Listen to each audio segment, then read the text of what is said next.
I'm riding in the gator, my shoes are Giuseppe. Show up, what they say?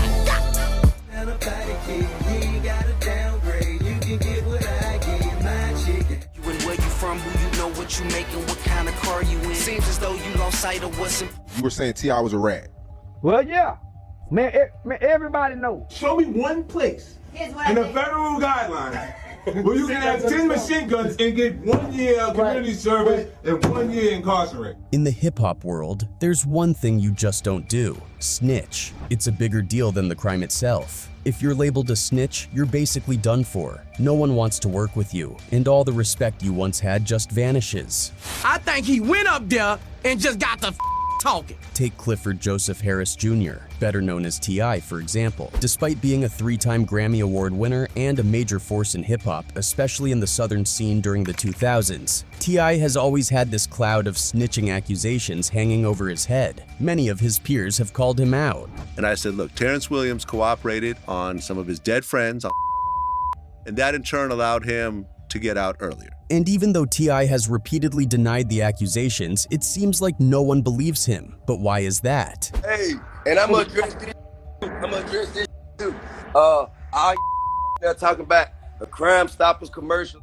You can't convince no to snitch. If he was gonna snitch, he gonna do that when he woke up, whether he watched the commercial or not. I don't care nothing about that. The question is, how much information have Tip ever given any police? T.I. has had quite a few brushes with the law over the years. We're talking weapons and even charges. But there's one incident that really cemented the snitch label for him. It was 2007, just before T.I. was set to perform at the BET Hip Hop Awards in Atlanta. Out of nowhere, the FBI and a swarm of police officers swooped in and arrested him. They found him with 12 machine guns, 2 of which had silencers. For anyone, that's a big deal, but for a previously convicted felon, it's a massive problem. And here was T.I., a felon caught with a dozen machine guns. Of course, everyone was wondering how T.I. could get out of this mess without having to do a lot of time. After going to court with U.S. Magistrate Judge Alan J. Baverman on October 26, 2007, T.I. left the United States District Court in Atlanta. The huge bond he put up was $3 million,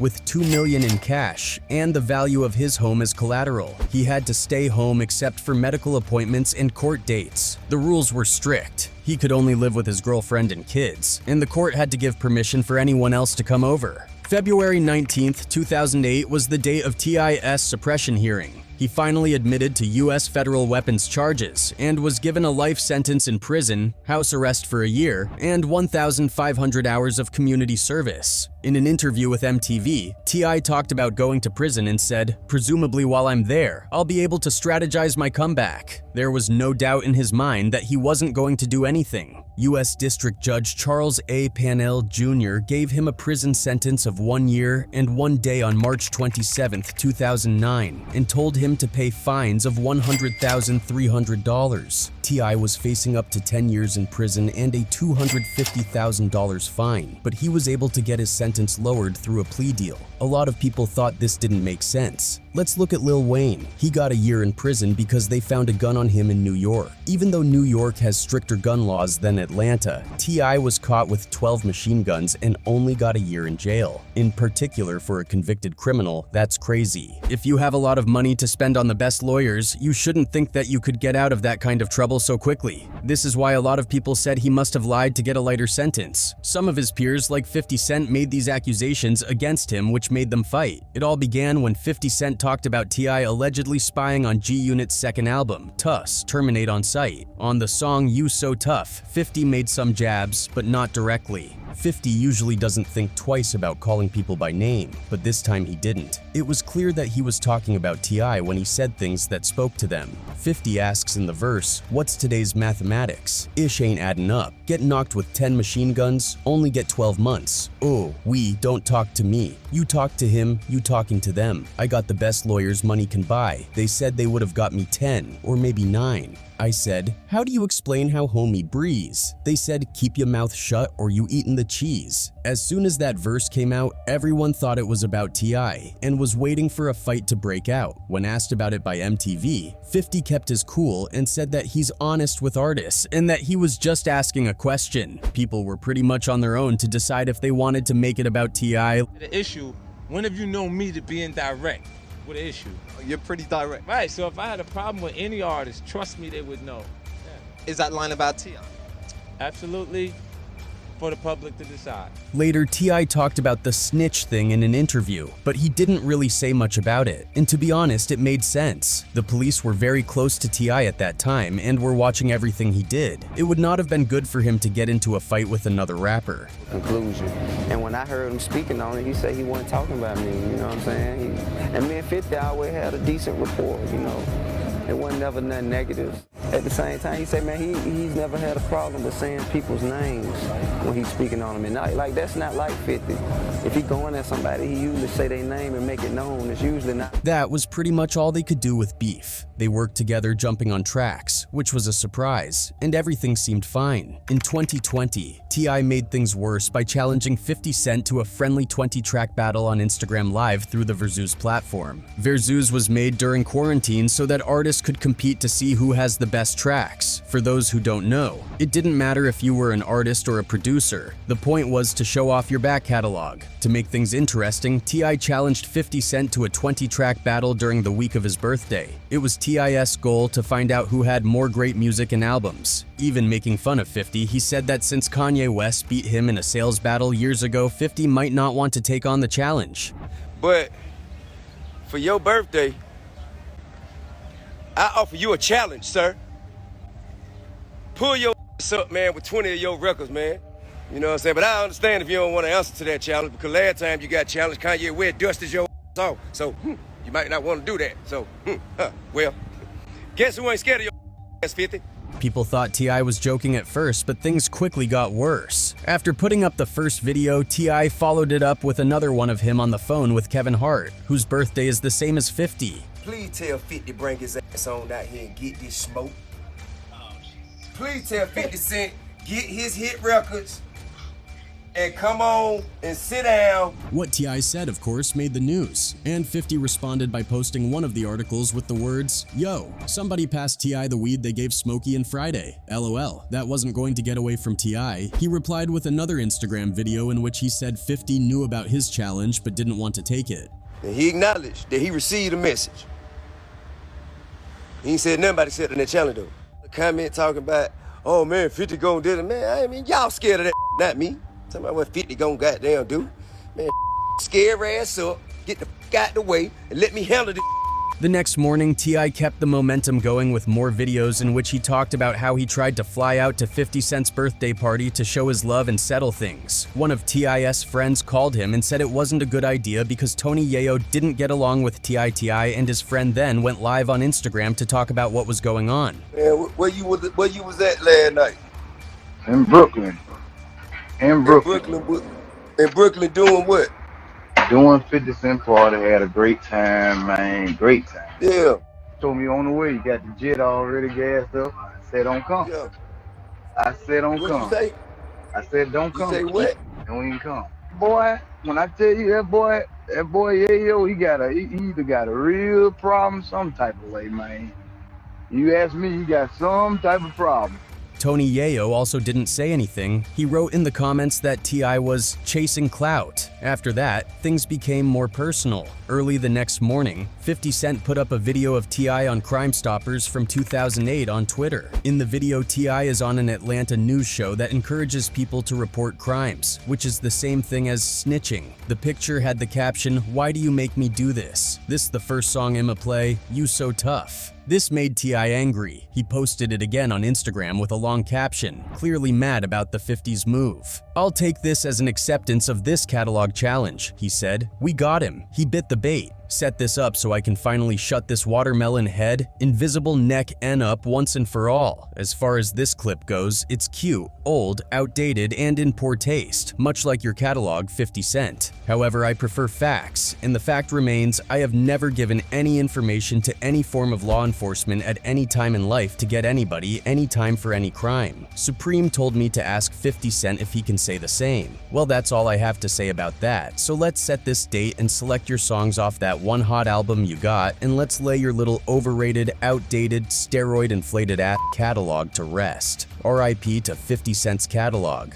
I've seen you bully all them NYN for years, not Dog King though. Despite the many claims that T.I. snitched, there has never been any solid proof that he did. In fact, T.I. has always been very vocal about his dislike of snitches. He even fired a rapper from his Grand Hustle label when he found out the rapper was working for the DEA. When Alpha Mega signed with T.I. in the middle of the 2000s, he seemed to bring some street cred with him. In 2007, T.I. put him on the single Hurt with Busta Rhymes, but by the end of the decade, things were no longer going well. However, just because there is no solid evidence that T.I. isn't a snitch doesn't mean there isn't a lot of shady evidence that points toward it. When T.I. gets into a fight with Kanye West over politics, or openly feuding with Rob Kardashian about having an alleged threesome with Kardashian's ex-girlfriend Blac Chyna, he's always in the news. According to WSB-TV2 Atlanta, T.I. has not been able to stay out of trouble with the law since his first arrest and conviction in 1998 for distribution of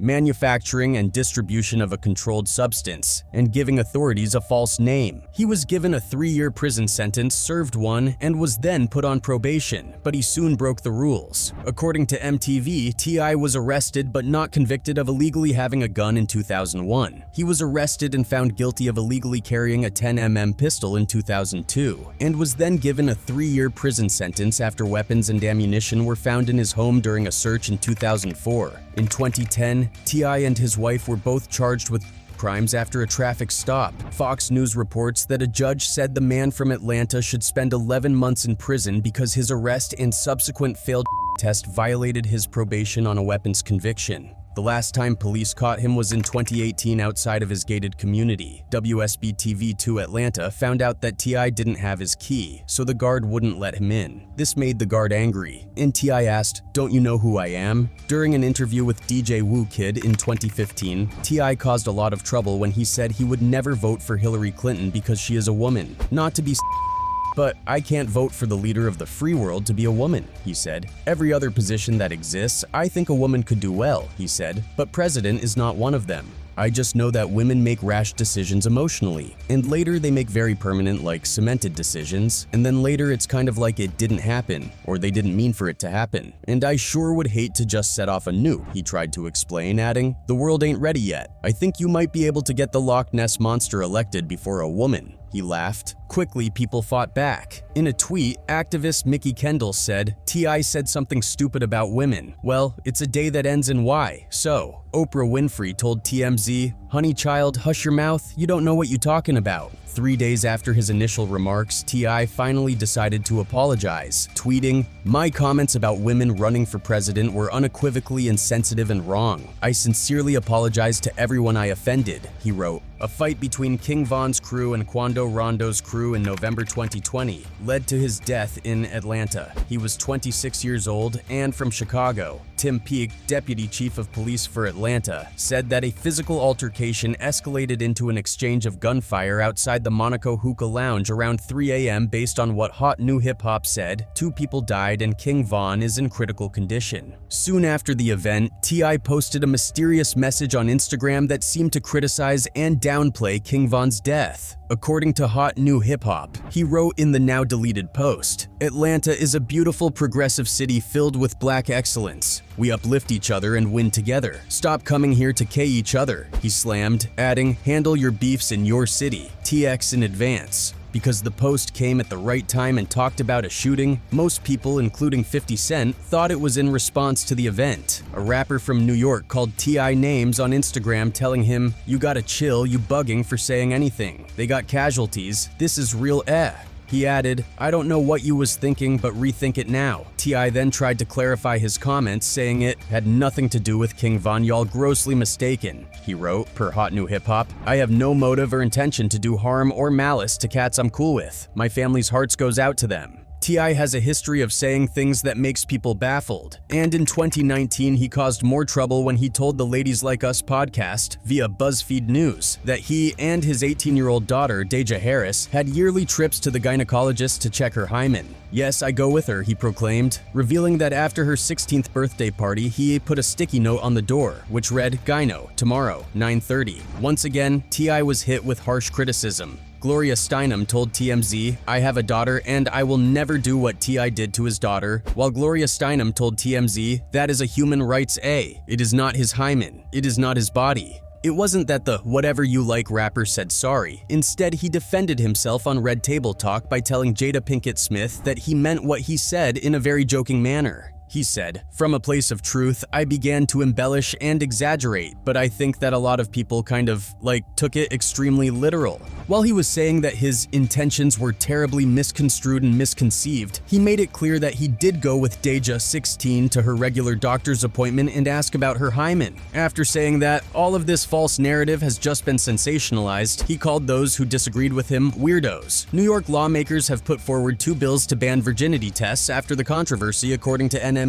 Hymengate, as he called it on Red Table Talk, wasn't the only time T.I.'s comments about parenting caused a stir. In 2020, the rapper seemed to brag about being in charge of his daughter Deja Harris's life while talking with 21 Savage on his Expeditiously podcast. He said that spending quality time with his daughter is thought prevention hours, because sons can't get pregnant. He also said that he thinks daddy-daughter time is the only way to keep your daughter off the pole. He continued, "If you ain't putting in your thought prevention hours and your daughter end up a dancer, don't blame her now. You did not set an example." Soon, people on Twitter started criticizing. One said, "Dads, don't be a T.I." And another said, "Sometimes I wonder why men talk because TF is this." As we already said, critics were quick to point out a problematic episode of T.I. and Tiny, Friends and Family Hustle in 2019, in which King, T.I.'s 14-year-old son, admitted to being active, but his dad laughed it off. "I don't want any of my children to have S before it's time for them, but who's to say when it's time?" He added, "However, I will definitely feel different about a boy than I will about a girl, and that's just the God's honest truth." It was at its worst when Meek Mill's beef with Drake reached a new level in 2015. On his song Wanna Know, the Philadelphia rapper made fun of Toronto's very own, saying that Drake had let Tip Homie piss on you in a movie theater. The line quickly made the news, and reporter Julia Beverly was able to figure out what was going on and show that it really did happen. "So I was asked to clarify that the alleged pee incident was like unintentional splatter lol," she tweeted. "Not a golden shower, he was just really drunk." It happened in 2010 at a private screening of Takers, which starred T.I., according to the source. The late T.I. friend Terrence Beasley was sitting next to Drake while they watched the movie. Beasley was reportedly so drunk that he started to urinate, and some of it got on Drake. TMZ learned that Drake jumped up screaming and ran out of the theater 30 minutes into the movie. 10 years later, in October 2020, T.I. chose to bring up the embarrassing moment again on the song We Did It Big. He rapped about an event he had nothing to do with. "While I'm fighting my own, somehow got you home. So drunk in LA. End up pissing on Drake, S. F it, that's still my brother? Since back in the trap house." Drake stopped following T.I. on Instagram, which wasn't a surprise. Per the Shade Room, Sabrina Peterson used to be good friends with Tiny, T.I.'s wife. On January 26, 2021, she went on Instagram to say that the rapper had a her.